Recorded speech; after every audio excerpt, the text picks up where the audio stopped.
contoh soalan ujian psikometri. Soalan ini menilai tahap pemahaman calon terhadap konsep disiplin yang sebenar.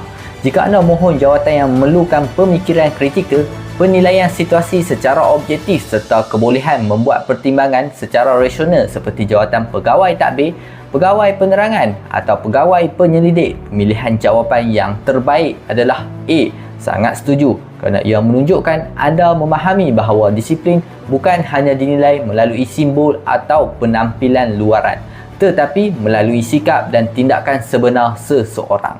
Manakala jika anda mohon jawatan yang lebih menekankan pematuhan peraturan, penguatkuasaan prosedur dan kepatuhan kepada arahan seperti jawatan pembantu tadbir pekeranian operasi, pembantu penguatkuasa atau juruteknik, pemilihan jawapan yang terbaik adalah B. Setuju kerana ia masih menunjukkan kefahaman bahawa disiplin melibatkan sikap dalaman, namun dalam masa yang sama tidak menolak kepentingan pematuhan terhadap peraturan yang telah ditetapkan oleh organisasi.